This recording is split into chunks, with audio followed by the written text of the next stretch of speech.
일산신광교회는 한 영혼을 천하보다 귀하게 여기시는 하나님 아버지의 마음으로 내 이웃을 사랑하며 묵묵히 십자가를 지고 가신 예수님을 본받아 순종과 겸손을 실천하고 우리를 위하여 말할 수 없는 탄식으로 간구하시는 성령님의 도우심으로 세상의 죄와 유혹을 이겨나가는 거룩한 예배 공동체입니다. 할렐루야. 오늘 현장에 나오신 우리 성도님들, 그리고 또 가정에서 예배드리시는 우리 성도님들, 우리 하나님은 우리가 모이는 곳에 함께 하시는 분인 줄 믿습니다. 우리의 힘으로 안 되는 것도 많고 참 우리가 낙심할 때도 많지만 바로 그때가 우리 하나님께서 일하실 때인 줄 믿습니다. 오늘 이런 믿음을 가지고 우리 믿음으로 함께 예배로 나아가시는 저와 여러분들 되시기를 주님의 이름으로 축원을 드립니다. 우리 함께 찬양하겠습니다.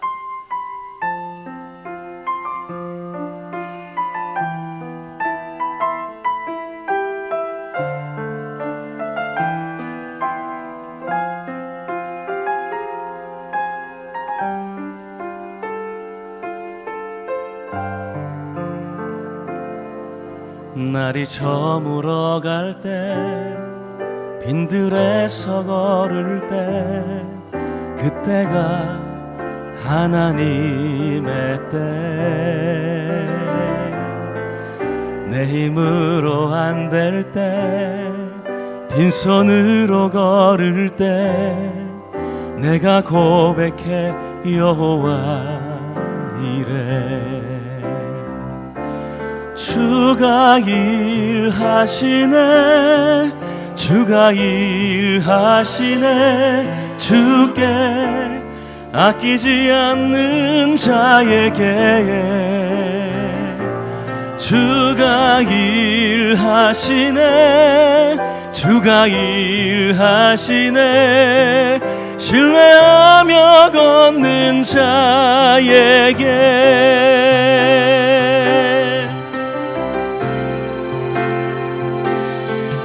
날이 저물어 갈 때, 빈들에서 걸을 때, 그때가 하나님의 때. 내 힘으로 안 될 때, 내 힘으로 안 될 때, 빈손으로 걸을 때, 내가 고백해 여호와 이래. 주가 일하시네, 주가 일하시네, 주가 일하시네. 주께 아끼지 않는 자에게 주가 일하시네, 주가 일하시네. 신뢰하며 걷는 자에게 주가 일하시네, 주가 일하시네, 주가 일하시네. 주께 아끼지 않는 자에게 주가 일하시네, 주가 일하시네. 신뢰하며 걷는 자에게. 아멘. 하나님, 오늘 우리가 주님을 의지합니다. 하나님, 우리 안에 일하여 주시옵소서. 우리의 예배를 받아 주시옵소서. 하나님, 일하여 주시옵소서. 아멘.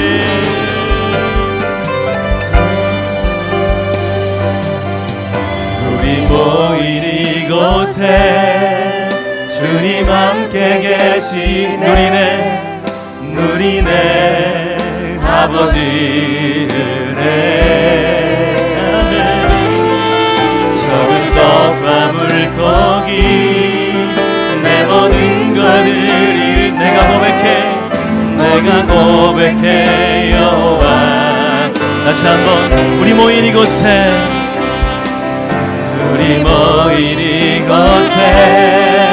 주님 함께 계시네 누리네 아버지 은혜. 아멘 아멘.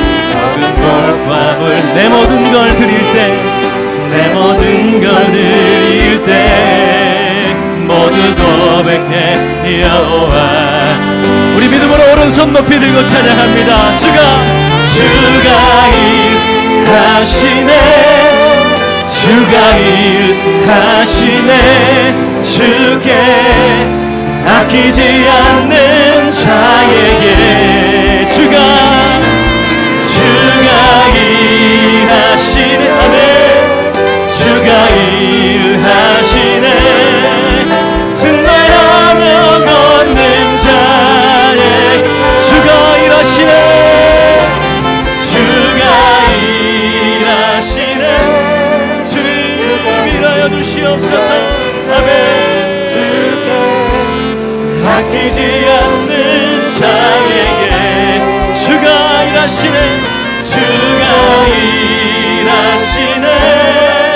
주가 신뢰하며 걷는 자에게 주가 일하시네. 주가 일하시네. 주가 일하시네. 주께 아끼지 않는 자에게 주가 일하시네. 주가 신뢰하며 걷는 자에게 나의 피난처 예수지요. 나의 피난처 예수 의지해요. 아멘. 나의 피난처 예수 의지해요. 나의 가는 길에 거센 바람 몰아쳐 나의 피난처 예수 의지해요. 나의 피난처 예수님, 나의 피난처 예수 의지해요. 주여 나의 피난처 예수 의지해요. 나의 가는 길에 거센 바람 몰아쳐와도 나의 피난처 예수님, 주님을 의지합니다. 아바 아버지, 아바 아버지 나를 사랑하시니 나의 모든 것 주께 드려요. 아바 아버지 내가 여기 주님 영광 위하여 써주세. 나의 피난처 예수, 나의 피난처 예수 의지해요. 아멘. 나의 피난처 예수 의지해요. 나의 가는 길에 거센 바람 몰아쳐와도 나의 피난처 예수 의지해. 나는 영원히 주님 사랑해요. 나는 영원히 주님 사랑해요. 나는 영원히 주님 사랑해요. 세상 어떤 것도 나의 사랑 끊을 수 없네. 나는 영원히 주님 사랑해요. 아바 아버지, 아바 아버지 나를 사랑하시니 나의 모든 것 주께 드려요. 주 예수, 아바 아버지 내가 여기 있으니 주님 영광 위하여. 아바 아버지,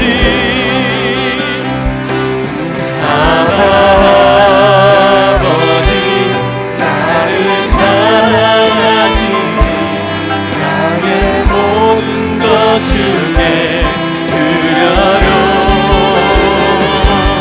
아바 아버지 내가 여기 있으니 진심으로 아바 아버지, 아바 아버지, 나를 사랑하시니 나의 모든 것 주께 드려요. 오직 예수 아버지, 내가 여기 주님 영광 위하여, 영광 위하여 주님 교회 위하여, 주님 교회 위하여 주님 나라 위하여 써주시옵소서. 주님 나라 위하여 써주세요.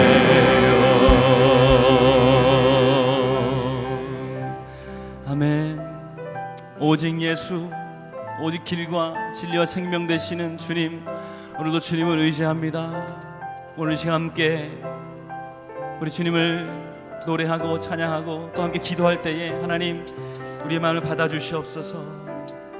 우리 모든 것 주님께 드립니다. 우리의 연약함도, 우리의 염려도 걱정도 다 주님께 올려드립니다. 하나님 예배를 통하여서 하나님 우리의 마음을 만져주시옵소서. 또 오늘 말씀을 통하여서 우리에게 하나님 새롭게 하여 주시며 주님을 의지할 수 있도록 도와주시옵소서. 우리 하나님 기도 제목을 가지고 주님의 이름 한번 외치고 함께 기도하겠습니다. 주여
하나님의 의로우심은 한이 없으시고 만유를 주관하시는 손길이 전능하시며 또한 하나님의 자비하심과 그의 사랑은 끝이 없으시니 그 위대하심에 경배와 찬양을 올려드립니다.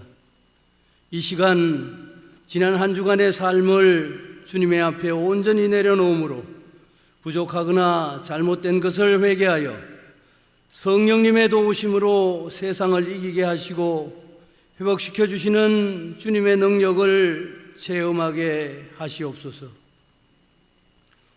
영상으로 예배를 드릴 수밖에 없는 여건일지라도 마음과 뜻을 다하여 신령과 진정으로 올려드리는 예배가 되게 하시고 하루빨리 정상적인 생활로 돌아와 주님의 몸이 되시는 성전에서 함께 모여 예배하게 하시옵소서. 코로나19로 인한 난관을 지혜롭게 극복할 수 있도록 주님께서 도와주시고 이러한 위기를 거울로 삼아서 저희들의 지난 삶을 뒤돌아보고 말씀과 기도로 주님과 더욱 가까워지는 삶을 살게 하시옵소서. 어려운 여건을 극복하기 위하여 애쓰시는 담임 목사님의 목회 사역을 도우시고 육신을 강건하게 하시며 그의 마음에 평강을 누리게 하시옵소서. 비록 영상으로 말씀을 전하시나 현장 예배와 동일한 감동과 감화를 허락하시어 메마른 심령에 차고 넘치는 생수를 공급하시고 잠자는 영혼을 깨우시며 병든 자들이 치유되게 하시옵소서. 지금의 모든 일상이 무척이나 낯설고 힘든 가운데 있습니다. 오직 하나님에게 전적으로 의지하여 기도드릴 때에 그 간구하는 기도를 들어주시고 응답하여 주시옵소서. 믿음의 성도들은 주님께서 약속하신 영광의 승리를 향하여 본향으로 길 떠나는 순례자와 같으니 고난과 역경 중에서도 감사와 찬양을 잃지 않게 하시옵소서. 예배를 위하여 헌신 봉사하는 이들의 섬김을 기쁘게 받아주시고 하나님의 나라를 세워나가기 위하여 어려움을 견디며 기도와 헌금으로 주님을 섬기는 손길들을 도와주시옵소서. 영원한 성령의 구주 예수 그리스도의 이름으로 기도드립니다. 아멘.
아버지의 사랑과 은혜를 함께 찬양해 보겠습니다. 아버지 사랑 내가 노래. 아버지 사랑 내가 노래해. 아버지 은혜 내가 노래. 아버지 은혜 내가 노래해. 그 사랑 변함없으신 거짓 없으신 성실하신 그 사랑.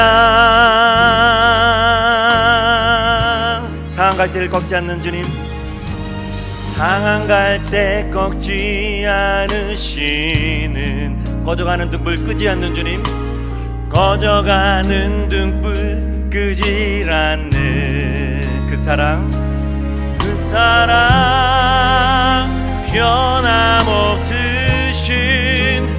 거짓 없으신 성실하신 그 사랑.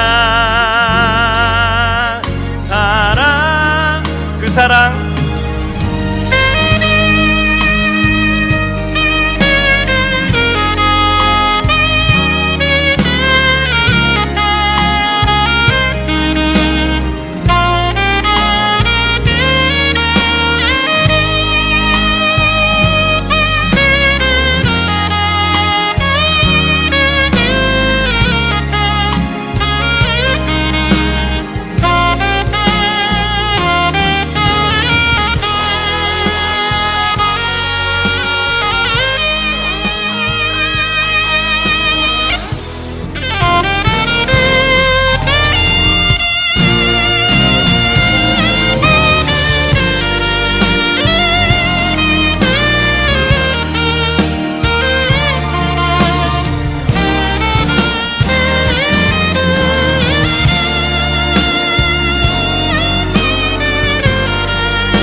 오늘 은혜 받으실 하나님의 말씀은 마태복음 4장 18절에서 22절까지의 말씀입니다. 갈릴리 해변에 다니시다가 두 형제 곧 베드로라 하는 시몬과 그의 형제 안드레가 바다에 금을 던지는 것을 보시니 그들은 어부라. 말씀하시되 나를 따라오라. 내가 너희를 사람을 낚는 어부가 되게 하리라 하시니 그들이 곧 그물을 버려두고 예수를 따르니라. 거기서 더 가시다가 다른 두 형제 곧 세베대의 아들 야고보와 그의 형제 요한이 그의 아버지 세베대와 함께 배에서 금을 깁는 것을 보시고 부르시니 그들이 곧 배와 아버지를 버려두고 예수를 따르니라. 이 시간 김인기 목사님께서 나오셔서 그들은 왜 주님을 떠났을까라는 제목으로 말씀 전하실 때 큰 은혜 받으시길 바랍니다. 오늘도 우리의 필요를 미리 아시고 미리 도와주시는 하나님의 은혜를 구하며 각자의 자리를 예배의 자리로 삼고 주님의 면전 앞에 서 계신 여러분 모두를 진심으로 환영하고 축복합니다. 살아계신 하나님, 오늘 말씀 중에 우리를 만나주시고 우리에게 큰 위로와 용기를 주실 줄로 믿습니다. 일제강점기 오산학교를 세웠던 남강 이성훈 선생은 일제가 날조한 105인 사건으로 3년 7개월간 옥살이를 하며 온갖 고문과 고통을 당했습니다. 105인 사건은 1911년에 일어난 데라우치 총독 암살 미수 사건으로 일제는 당시 105명의 조선인 민족주의 지도자들을 이 사건에 연루시켜 우리 민족을 탄압했습니다. 감옥 안에서 온갖 고문과 회유를 당하며 어떤 사람들은 변절하고 일제에 굴복했지만 또 어떤 사람들은 끝까지 일제에 맞서 저항했습니다. 남강 이성훈 선생은 감옥 안에서 신약 성경을 무려 100번이나 통독하면서 일제 탄압을 견뎌내며 맞서 싸웠습니다. 1915년 추록하면서 이성훈 선생은 이런 말을 했습니다. 감옥이란 참 이상한 곳이야. 그곳에서는 강철처럼 강해져서 나오는 사람도 있고 반대로 썩은 삼대처럼 흐느적거리면서 나오는 사람도 있거든. 고난과 시험은 어떤 사람에게는 믿음을 강철처럼 강하게 만들어주는 계기가 되기도 하지만 또 어떤 사람에게는 믿음을 떠나가는 핑계거리가 되기도 하는 것입니다. 여러분, 예수님의 제자가 된다는 것은 무엇일까요? 예수님 때문에 고난을 당하고 핍박을 받아도 끝까지 주님을 따르며 나에게 주어진 십자가를 짊어지는 것을 말합니다. 예수님 때문에 축복을 받고 예수님 때문에 인정을 받는 것은 좋지만 주님 때문에 손해를 당하고 주님 때문에 욕을 먹는 건 싫다면 그 사람은 무리나 군중은 될 수 있을지 몰라도 예수님의 제자가 될 수는 없을 것입니다. 믿음이란 용기입니다.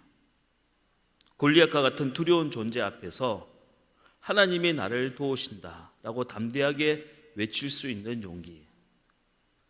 로마의 황제 가이사 앞에서 오직 주님만이 나의 왕이십니다 라고 고백할 수 있는 용기. 유라굴로 강풍 앞에서도 로마의 차디찬 감옥 안에서도 하나님이 나를 구원하십니다 라고 고백할 수 있는 용기. 바로 이 용기가 믿음인 것입니다. 믿음의 실체란 온갖 미사역으로 그럴싸하게 포장한 말들이 아니라 바로 두려움과 고난 앞에서 행동으로 드러나는 용기인 것입니다. 올해 연세가 80이 되신 어느 집사님은 자신이 평생 동안 가장 즐겨 불렀던 찬송가, 즉 인생 찬송가가 찬송가 549장 내 주여 뜻대로 라는 찬송가라고 간증을 했습니다. 그런데 그 집사님이 이 찬송가를 그렇게 사랑하고 즐겨 부르게 된 데에는 한 가지 사연이 있었습니다. 1950년 6월 27일 남침한 북한군에 의해서 수도 서울이 함락을 당하는 바로 그날 밤에 그의 아버지가 가족들을 불러 모으고 함께 가정 예배를 드렸다고 합니다. 그때 아버지는 이제 사람이 할 수 있는 일은 아무것도 없으니 모든 것을 주님께 맡겨드리자라고 말씀을 전하면서 먼저 선창으로 이 찬송가를 불렀다고 합니다. 내 주여 뜻대로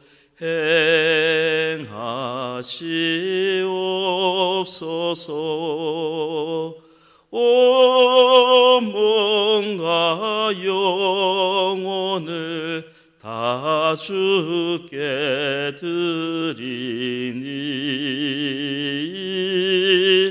이 세상 고락간 주 인도하셔서 날 주관하시고 뜻대로 하소서. 아버지가 부른 이 찬송을 온 가족들이 함께 따라 부르면서 그 가정은 울음바다가 되었다고 합니다. 그때 아버지는 38살이었고 아들은 12살이었습니다. 얼마 후 이 아버지는 북한군의 폭격으로 죽었고 바로 그 옆에 있었던 아들은 기적적으로 혼자 목숨을 살리게 되었습니다. 그 이후로 이 아들은 평생을 살아가면서 어려운 환난과 시험을 당할 때마다 1950년 6월 27일 날 밤 아버지가 불러주었던 그 찬송을 떠올리면서 내 주여 뜻대로 행하시옵소서 라는 찬송을 부르며 그 고난을 이겨내고 견뎌내고 승리했다는 것입니다. 우리가 믿음의 선배들에게 물려받은 가장 귀한 유산이 있다면 그것은 어떠한 두려움에도 무릎 꿇지 않는 용기인 것입니다. 용기가 없는 믿음은 헐만 좋은 빈 껍데기이며 용기가 없는 그리스도인은 주님을 배반하고 떠난 수많은 무리들 중에 한 사람에 불과한 것입니다. 오늘 본문의 말씀은 예수님께서 공생애를 시작하시면서 그의 제자들을 갈릴리 바다에서 부르신 장면이에요. 예수님은 갈릴리 바다에서 그물질을 하고 있는 물고기를 잡고 있던 제자들을 불러서 나를 따르라. 이제부터는 물고기가 아니라 사람을 낚는 어부가 되어라 라고 말씀하셨습니다. 오늘 본문 마태복음 4장 18절로 20절 말씀을 보겠습니다. 갈릴리 해변에 다니시다가 두 형제 곧 베드로라 하는 시몬과 그의 형제 안드레가 바다에 그물 던지는 것을 보시니 그들은 어부라. 말씀하시되 나를 따라오라. 내가 너희를 사람을 낚는 어부가 되게 하리라 하시니 그들이 곧 그물을 버려두고 예수를 따르니라. 바닷가에서 그물질을 하던 베드로와 그의 형제 안드레는 예수님께서 나를 따르라 라고 하셨을 때 즉시 그물을 버려두고 지체 없이 주님을 따랐다고 했습니다. 또 다른 제자인 야고보와 요한은 배와 가족들까지 다 버려둔 채로 예수님을 따라 나섰습니다. 마태복음 4장 21절로 22절 말씀을 보겠습니다. 거기서 더 가시다가 다른 두 형제 곧 세베대의 아들 야고보와 그의 형제 요한이 그의 아버지 세베대와 함께 배에서 그물 깁는 것을 보시고 부르시니 그들이 곧 배와 아버지를 버려두고 예수를 따르니라. 그런데 여러분 한번 생각해 보십시오. 누군가 나를 따라오라, 나의 제자가 되라 라고 말한다고 해서 자신의 전 재산과 사랑하는 가족들까지 내버려 둔 채로 따라 났을 사람이 과연 몇 명이나 되겠습니까?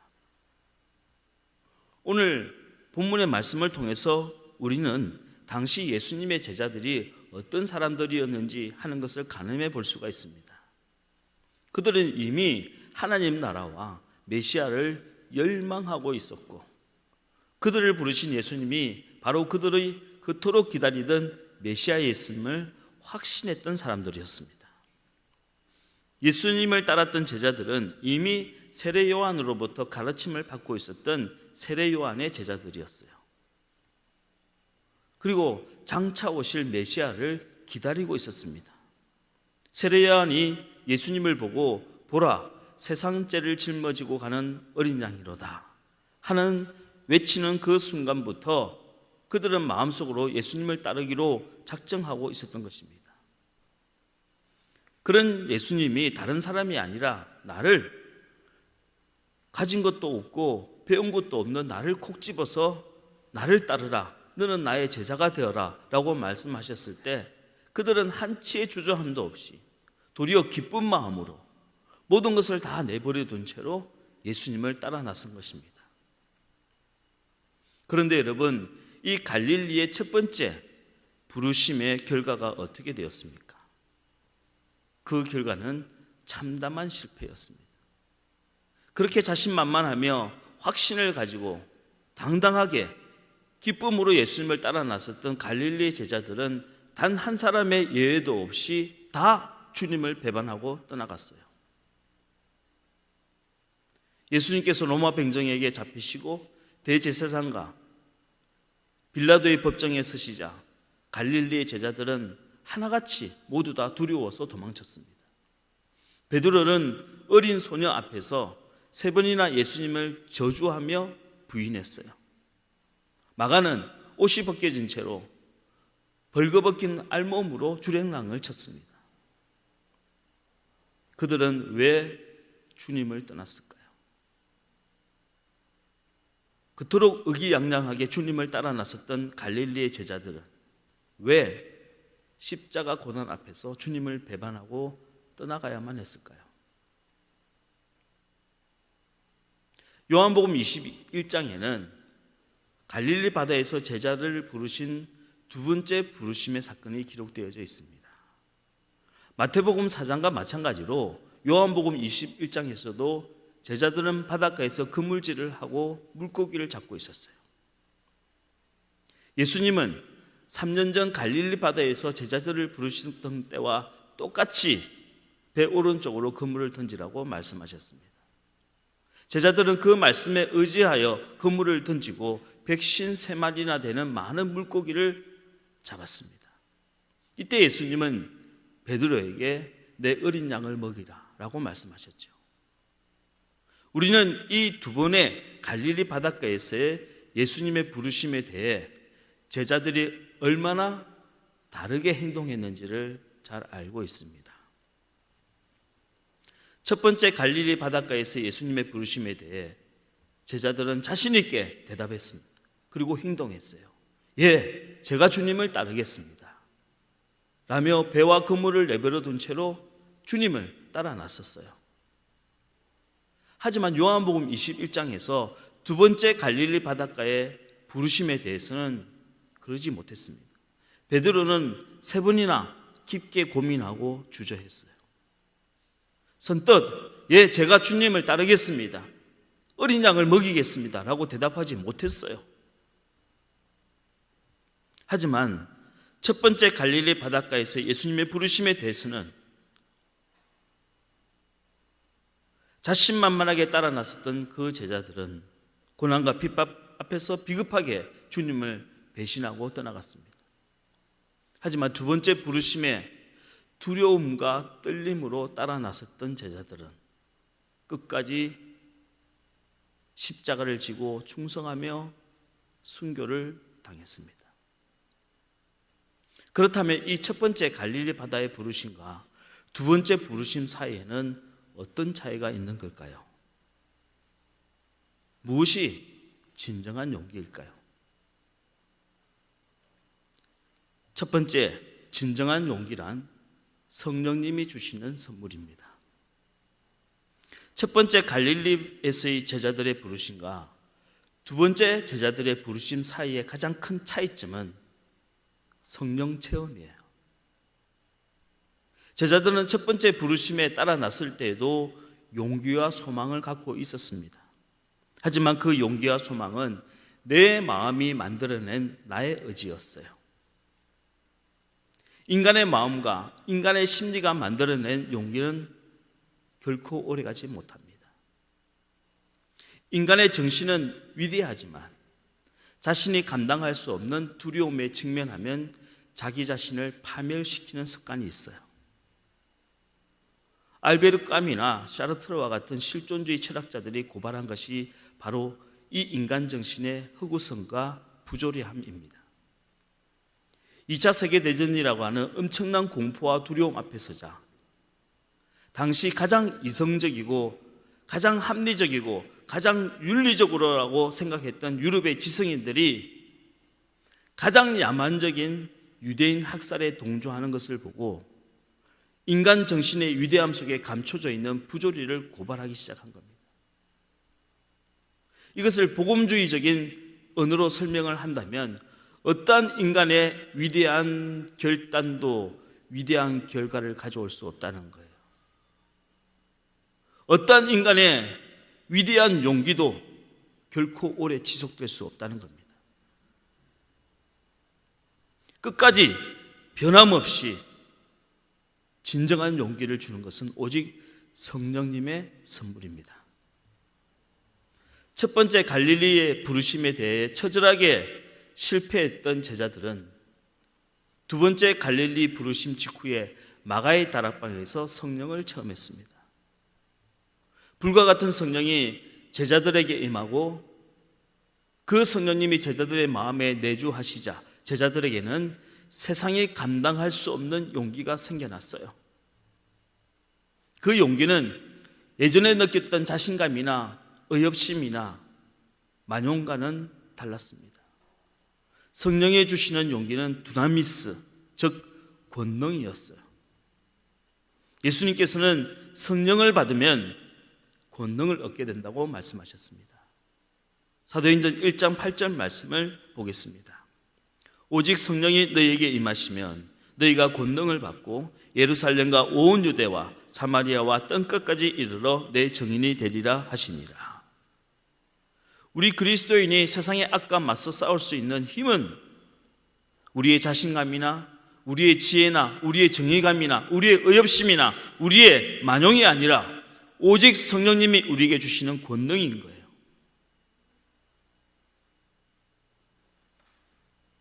이 차 세계대전은 인류 역사상 일어났던 모든 재앙, 모든 팬데믹, 모든 전쟁들 중에 가장 큰 재앙이었습니다.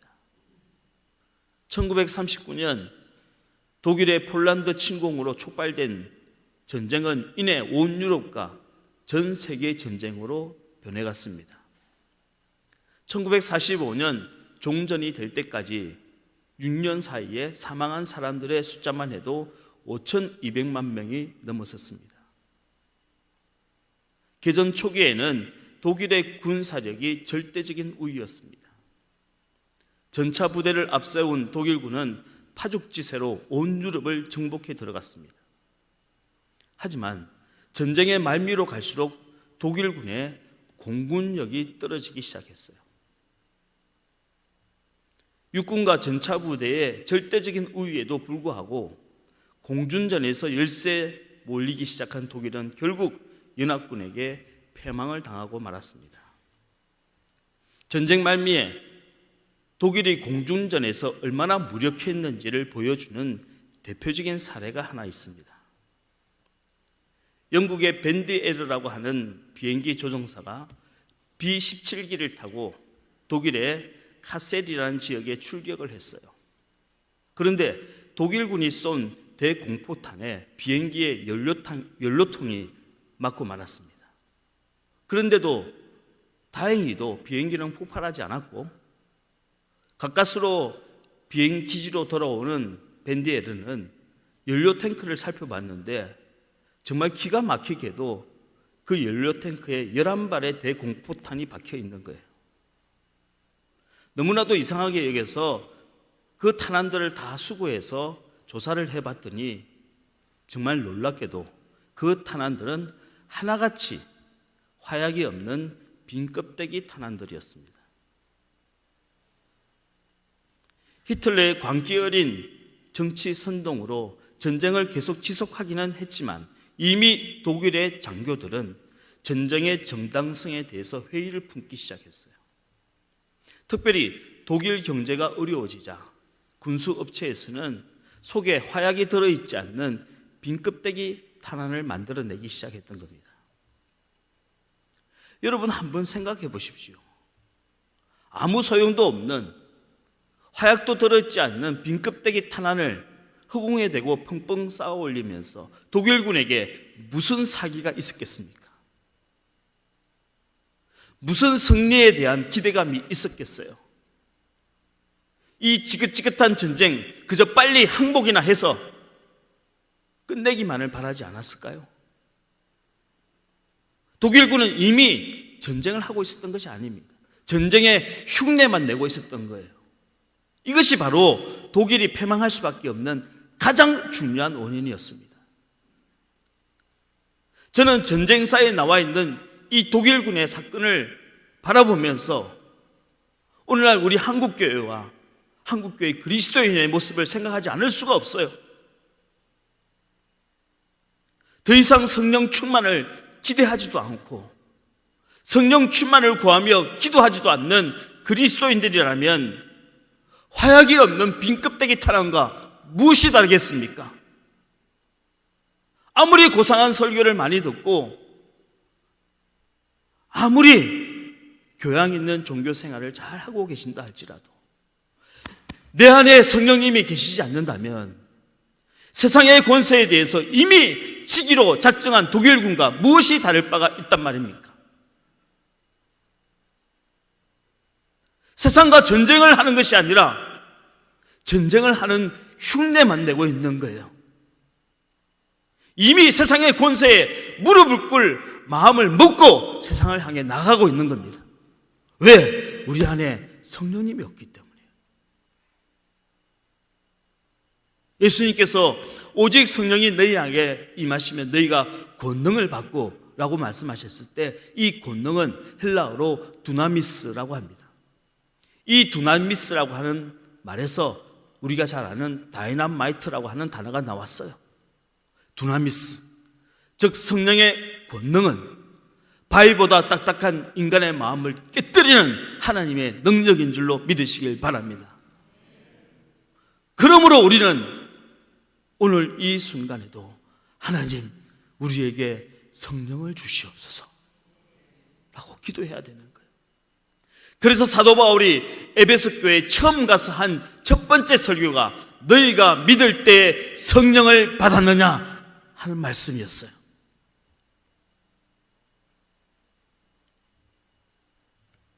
여러분, 내 안에 성령이 충만하여 하나님을 믿는 것과 성령님 없이 그저 내 생각과 내 의지로 교회를 왔다 갔다 하는 것은 하늘과 땅만큼이나 차이가 있어요.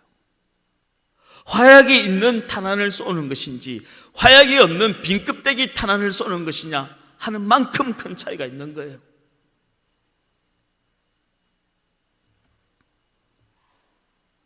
제자들이 예수님의 첫 번째 부르심에 따라 났을 때는 성령의 체험이 없었어요. 내 의지와 내 자신감과 내 용기와 내 만용으로 예수님을 따른 것입니다.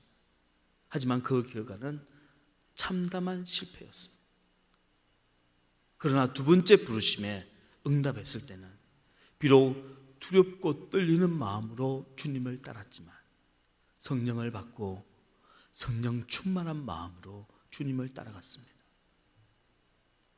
그들은 살면 전도요, 죽으면 천국이다 라고 고백했습니다. 살아있으면 복음을 전할 것이요, 죽었으면 천국에 가 있을 것이다. 이것이 초대교회 성도들의 믿음의 고백이었습니다. 생각해 보십시오. 갈릴리라고 하는 총구석에 배우지 못한 무학력자들로 이루어진 초대교회가 어떻게 전 세계 인류 만민을 구원하는 세계의 교회가 될 수 있었겠습니까? 오직 성령이 너희에게 임하시면 너희가 권능을 받고.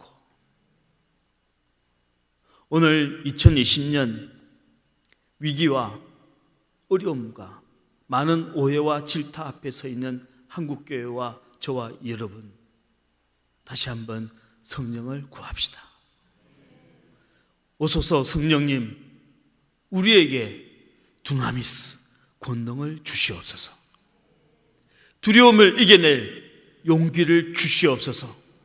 세상의 악한 권세를 이겨낼 권능을 우리에게 주시옵소서.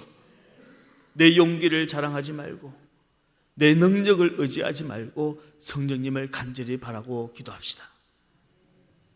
나는 비록 부족하고 나는 비록 쓸데없는 자이나 성령님은 능력이 있으시고 성령님은 이미 세상을 이겼습니다 라고 고백하고 이 세상의 악한 권세에 맞서 싸워 이기시는 저와 여러분 되시기를 주의 이름으로 축원합니다. 여러분, 코로나 바이러스 자체가 악한 것은 아닙니다. 하지만 코로나 때문에 두려움 속에서만 갇혀 산다면 그건 악이에요. 코로나 때문에 다른 사람들을 미워하고 정죄한다면 그건 악한 거예요. 다른 사람은 어찌든 되든 말든 나만 잘 살면 된다고 생각하는 것은 악이에요. 코로나 때문에 하나님을 부정하고 인간의 기술만을 맹신한다면 그것도 악이에요. 코로나 때문에 주님을 배반하고 떠난다면 그것 또한 악입니다. 여러분, 두나미스, 성령의 능력으로 용기를 내고 두려움을 이겨냅시다. 진정한 용기란 미워할 만한 사람을 미워하지 않는 거예요. 거짓말 한 번 하면 이익을 챙길 수 있지만 그걸 포기하는 것이 용기입니다. 주님께 영광을 돌리기 위해서 내 자랑하지 않는 것이 용기예요. 싸울 수 있지만 용서하는 것이 용기입니다. 도망칠 수 있지만 묵묵히 그 자리를 지키는 것이 용기예요. 다 가질 수 있지만 포기하는 것이 용기입니다. 가지지 못한 사람에게 나누어 주고 우는 자와 함께 울어주는 것이 진정한 용기입니다. 저와 여러분, 만용의 사람들이 되지 마시고 진정으로 용기 있는 성령의 사람이 되시기를 주님의 이름으로 축원합니다. 두 번째 진정한 용기란 참된 회개의 결과입니다. 첫 번째 부르심에 실패한 제자들은 참된 회개를 했습니다.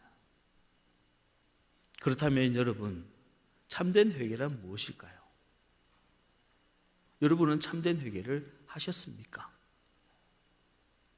어떤 분은 나는 회개를 했는데 아무것도 변한 게 없어 라고 자책하는 분도 계십니다. 또 어떤 분은 저 사람 회개하고 예수 믿는다더니 순 거짓말이야 라고 다른 사람을 책망하는 분도 계십니다. 하지만 이런 분들은 회개의 진정한 의미를 잘못 알고 계신 거예요. 회개의 결과는 모든 행동과 성품이 다 변하는 것이 아니에요. 그건 성화의 결과예요. 회개의 결과는 아닙니다. 그렇다면 참된 회개의 결과란 무엇일까요? 그건 인생의 방향이 바뀌는 겁니다. 성령을 받고 회개한 사람은 인생의 방향이 바뀌는 겁니다.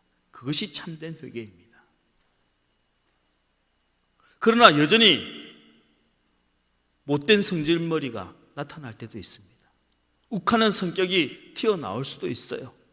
예전에 하던 나쁜 버릇이 또 나오기도 하고 탐욕스러운 마음이나 음란한 마음이 생기기도 합니다.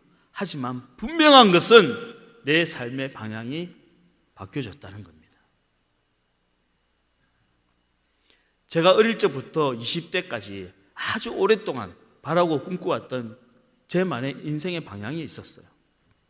단순히 한번 그렇게 살아봤으면 좋겠다 하는 것이 아니라 아주 오랫동안 정말로 꿈꾸고 바라고 그 길을 찾아다녔어요. 만약 지금까지 그 방향대로 살아왔다면 저는 목회도 하지 않았을 것이고 결혼도 안 했을 겁니다. 아마 지금쯤 어느 바닷가에서 조그만 카페를 하고 살았을 거예요. 아무에게도 간섭받지도 않고 아무도 책임지지 않고 아무도 사랑하지도 않고 내 자신만을 가장 사랑하며 살아가는 게 그게 제 인생의 꿈이었어요. 하지만 제 나이 26살에 저의 자아가 깨어지는 체험을 하고 제 나이 28살에 인격적인 주님을 만난 이후로 저는 회개했습니다. 그날 이후로 제 삶의 방향이 달라졌어요. 제 나이 28살 이후로 제 삶의 목적이 오직 예수 그리스도의 복음을 전하는 것으로 변해됐습니다. 최대한의 자유를 누리는 것이 아니라 최대한 주님의 말씀에 순종하는 것으로 삶의 방향이 바뀐 거예요. 하지만 여러분, 저는 여전히 이기적입니다. 욱하고 화날 때가 있어요. 제 마음속에 탐심이 생길 때도 있고 나쁜 생각을 할 때가 있습니다. 나도 모르게 교만해지고 하나님보다 내 자신을 드러내고 자랑할 때가 있습니다. 하나님 말씀에 정말 지독하게 불순종할 때가 아직도 남아있어요. 하지만 그런 현상들 때문에 회개를 부정한다면 그것은 하나님이 저에게 주신 가장 소중한 은혜를 부정하는 거예요. 참된 회개를 했다면 내 인생의 방향이 달라집니다. 그리고 그 변화된 방향에 합당한 삶을 살아가도록 하는 것은 성화의 능력이에요.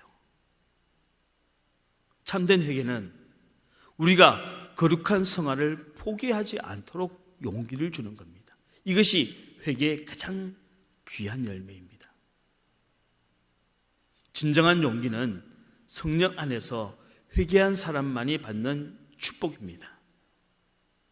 그 용기는 변화된 인생의 방향에서 실패해도 다시 일어나게 하는 용기이고 변화된 인생의 방향으로 끝까지 걸어갈 수 있도록 해주는 용기인 것입니다. 해리슨 포드가 주연한 헨리 이야기라는 영화가 있습니다. 이 영화는 미국의 최상류층이었던 헨리 터너라는 변호사의 실제 이야기를 다룬 영화입니다. 헨리 터너는 미국에서 가장 유능하고 영향력 있는 변호사였습니다. 그는 자신이 수임한 사건은 수단 방법을 가리지 않고 무조건 이겨내는 악착 같은 사람이었어요. 당연히 돈 많은 사람들이 자신의 죄를 감추기 위해서 헨리를 찾았고 그 덕분으로 성공과 명예와 많은 부를 누리게 되었습니다. 그런데 우연히 어느 날 들어간 상점에서 권총 강도가 쏜 총에 맞게 되었고 가까스로 목숨은 건졌지만 그는 기억상실증에 걸리게 됩니다. 과거의 자신에 대해서 다 잊어버리게 된 거예요. 그는 자신의 과거의 부와 명예를 되찾기 위해서 금고에 감춰두었던 과거의 사건 기록을 꼼꼼히 살펴보기 시작합니다. 그렇게 해서라도 과거의 기억을 되찾고 싶었던 거예요. 하지만 사건의 기록을 낱낱이 살펴보던 헨리는 과거로 돌아가기를 돌연 포기하고 맙니다. 왜 그런 줄 아십니까? 그가 성소했던 과거의 모든 사건들이 거짓으로 조작된 사건들이었기 때문입니다. 그는 과거에 자신이 맡았던 재판 때문에 억울한 불이익을 당한 사람들을 찾아다니기 시작합니다.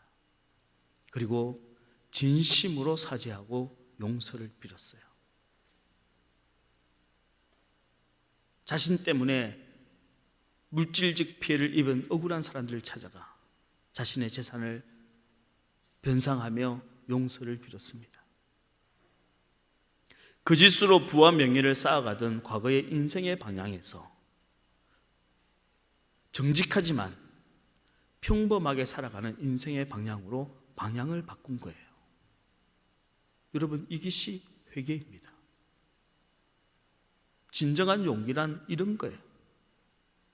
진정으로 회개했다면 이런 용기를 갖는 겁니다. 여러분, 누가 성령 충만한 사람입니까? 과거의 삶으로부터 자유한 사람이에요. 예수님의 제자들은 과거의 삶으로부터 자유했고 과거의 실패로부터 자유했습니다. 예수님을 배신했다고 하는 그 죄책감으로부터 자유했고 나는 할 수 없다고 하는 그 무력감으로부터 자유했어요. 그 용기가 갈릴리 사람들로 이루어진 초대교회를 세계를 구원하는 세계의 교회로 만들어 놓은 겁니다. 만약 아직도 썩어지고 부패할 수밖에 없는 세상의 쾌락을 향해 걸어가고 계신 분이 있다면 지금이라도 회개해야 합니다.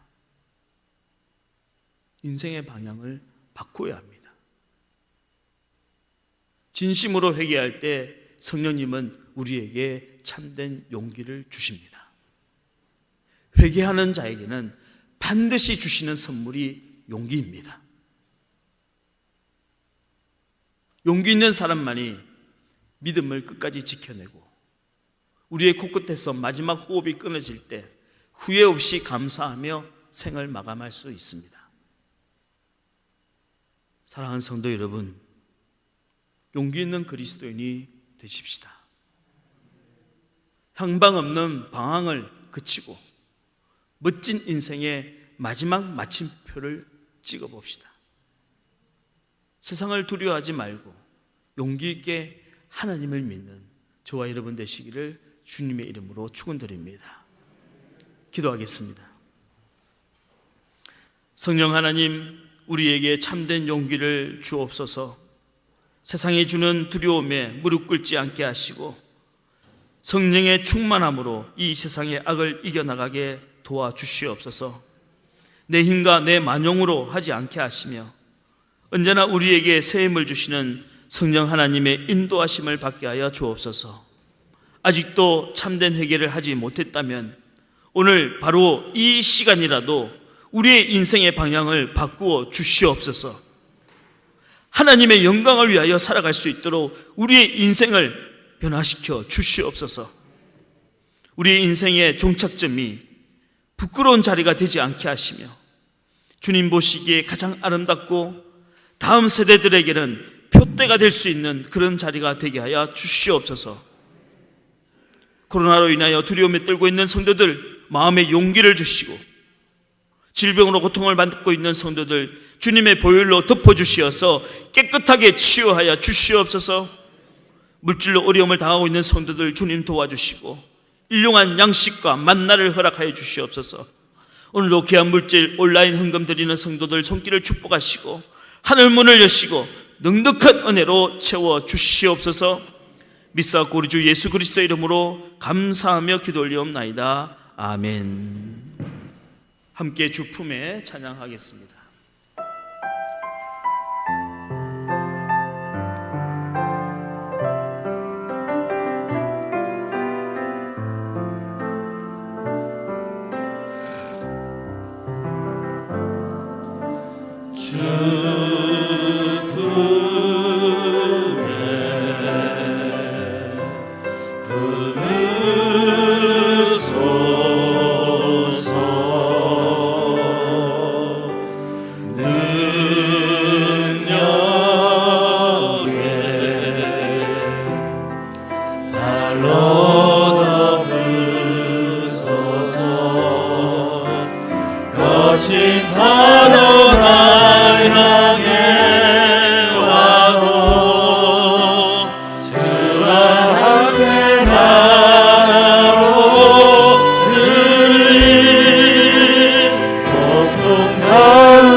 시간 잠시 기도하겠습니다. 주님, 나에게 용기를 주시옵소서. 두려움을 이길 용기를 달라고 주여 한번 외치고 간절히 기도하겠습니다. 주여. 할렐루야. 살아계신 하나님 아버지, 이 시간 예배를 드리는 모든 성도들에게 아버지 크나큰 용기를 허락하여 주시옵소서. 이 세상의 풍랑이 아무리 거칠고 험난하다 할지라도 우리 주님 날개 아래 있는 우리는 안전할 줄로 믿습니다. 주여, 믿음의 성도들에게 용기를 주시옵소서. 아버지, 우리에게 성령의 충만함을 주시옵소서. 성령을 구합니다. 아버지, 우리에게 성령을 주시옵소서. 성령의 권능을 우리에게 허락하여 주시옵소서. 믿음이 떨어진 성도들, 낙심한 성도들, 두려움에 떨고 있는 성도들, 약한 자에게 성령을 주시옵소서. 우리가 참된 회개를 통하여 인생의 방향이 주를 향하게 하시며 우리의 인생의 방향이 썩어질 세상이 아니라 영원한 천국이 될 수 있도록 주여 도와주옵소서. 주여, 참된 회개의 영을 부어주시고 우리의 인생의 향방이 주의 영광이 될 수 있도록 인도하여 주시옵소서. 믿사옵고 우리 주 예수 그리스도의 이름으로 간절히 기도합니다.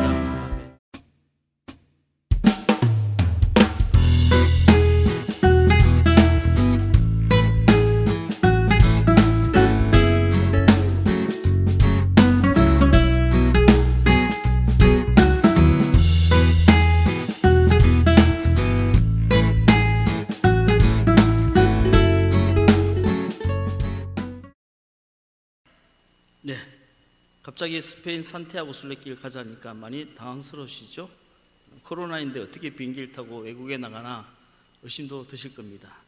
하지만 우리 교회는 10월 12일 월요일부터 11월 10일 화요일까지 30일간 전교인이 다 함께 산티아고 순례길에 오르게 됩니다. 대신 비행기를 타고 가는 것이 아니라 교회에서 나눠드린 핸드북과 교회에서 준비한 영상을 함께 보시면서 순례길에 동참하는 겁니다.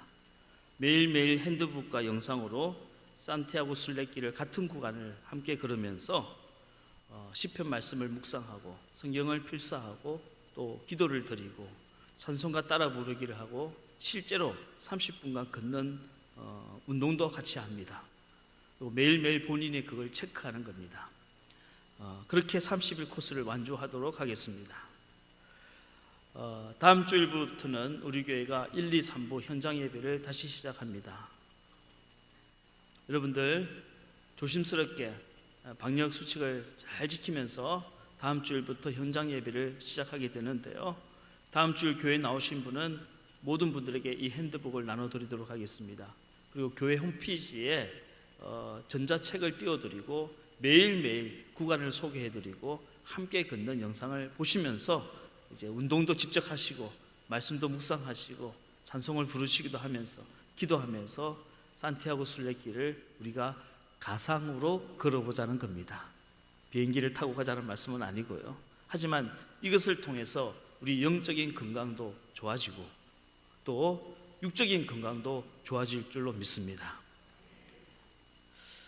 다음 주일 교회에 나오시지 못하는 분들은 우리 신방전도사님들끼리 직접 가정에 신방해서 핸드북을 다 나눠드리도록 하겠습니다. 여하튼 우리 교회 모든 성도들이 30일 동안만 함께 산티아고 순례길을 같이 걸으면서 운동도 하시고 말씀도 묵상하시고 성경 필사도 하시고 기도도 하시면서 마지막 종착지까지 완주하시기를 정말 부탁드립니다. 여러분 기대하시고 참여하셔도 좋을 겁니다. 우리 이 순례를 통해서 영적인 건강, 육적인 건강을 다 회복하는 귀한 성도님들 되시기를 주님의 이름으로 축원드립니다. 자리에서 일어나셔서 파송의 찬송을 부르시고 주일 예배를 마치겠습니다.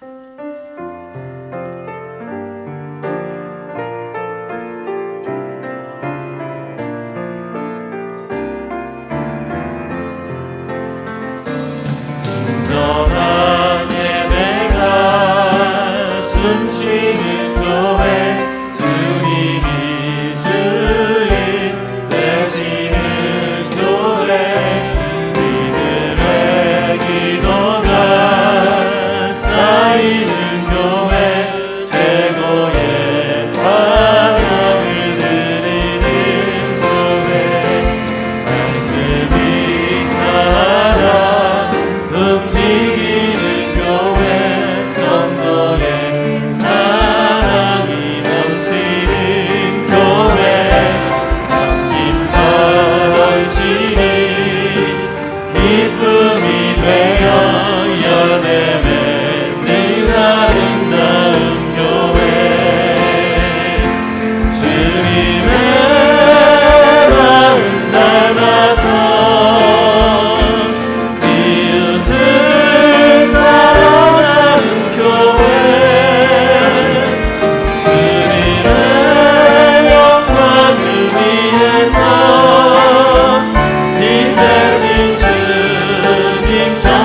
이제는 우리 주 예수 그리스도의 그 크신 은혜와 하나님 아버지의 지극하신 사랑하심과 성령님의 감화감동 역사 인도하심이 오늘도 주 성령 안에서 참된 용기를 가지고 살아가기를 원하는 사랑하는 성도들과 저들의 가정과 주의 핏값으로 세우신 교회와 이 나라와 민족 위에 지금으로부터 영원토록 함께 하시기를 간절히 축원하옵나이다. 아멘.